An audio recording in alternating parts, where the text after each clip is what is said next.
1948 की अरब इसराइल जंग से लेकर फ़लस्तीन पर इसराइली कब्ज़े तक इसराइल और फ़लस्तीन के दरमियान तनाज़े की तारीख़ पर बनने वाली ऐसी 5 फ़िल्में हैं जो इसराइल हमास तनाज़े की हालिया सूरत हाल को समझने में आपकी मदद कर सकती हैं। इस वक्त पूरी दुनिया की तवज्जो उसी तनाज़े की तरफ है। अगर आप इस तनाज़े की तारीख़ को समझना चाहते हैं तो गैर मुल्की नशरियाती अदारे अल जज़ीरा की जानिब से शेयर की गई नीचे दी गई 5 फ़िल्में देख सकते हैं।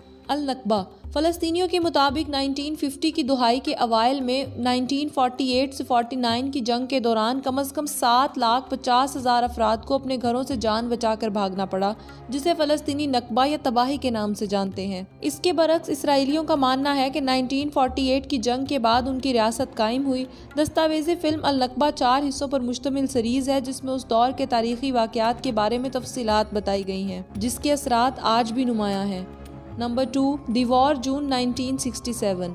जून 1967 की जंग सिर्फ 6 दिन जारी रही, लेकिन उस जंग ने खित्ते पर देरपा असरात मुरतब किए हैं, जिसकी वजह से इसराइल और फ़लस्तीनियों के दरमियान तनाज़े में मज़ीद शिद्दत आई। जून 1967 की जंग नामी फिल्म में जंग के असबाब पर रोशनी डाली गई है और 6 दिनों के तनाज़ात और उसके बाद के हालात का भी जायज़ा लिया गया है।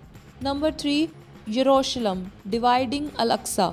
इस फिल्म में मस्जिद अक्सा के अहाते की तारीख़ और मुसलमानों और यहूदियों दोनों के लिए उसकी अहमियत का जायज़ा लिया गया है। इसमें अल खलील की इब्राहिमी मस्जिद की अहमियत का भी जायज़ा लिया गया है, जहां इसराइल ने फ़लस्तीनियों की आमद और नमाज पढ़ने पर पाबंदी आयद की हुई है। Number 4, Gaza Sinai and the wall. Al Jazeera की रिपोर्ट के मुताबिक 1948 से 1967 तक मिस्री सिनाई शहरी और गज़ा के बाशिंदे इस इलाके को एक ही इलाका समझते थे, लेकिन 1967 की अरब इसराइल जंग के बाद इसराइल ने सिनाई और गज़ा की पट्टी पर कब्जा कर लिया था। 12 साल बाद इसराइल और मिस्र ने एक अमन मुआहदे पर दस्तखत किए, जिसके तहत सीना का कंट्रोल मिस्र को वापस कर दिया गया, लेकिन गज़ा पर इसराइली कब्जा जारी रहा। 1982 में दोनों इलाकों को अलग करने के लिए एक दीवार बनाई गई थी, जो आज भी खड़ी है। अल जज़ीरा की जानिब से दस्तावेज़ी फिल्म उन फ़लस्तीनियों की कहानी पर मुबनी है जिनकी ज़िंदगी उस दीवार की तामीर के बाद तब्दील हो गई। नंबर 5, weaponizing water in Palestine. Gaza में मीठे पानी का बुनियादी ज़रिया कोस्टल एक्वेफर है, जो इलाके के पानी की ज़रूरियात को पूरा करने से कासिर है।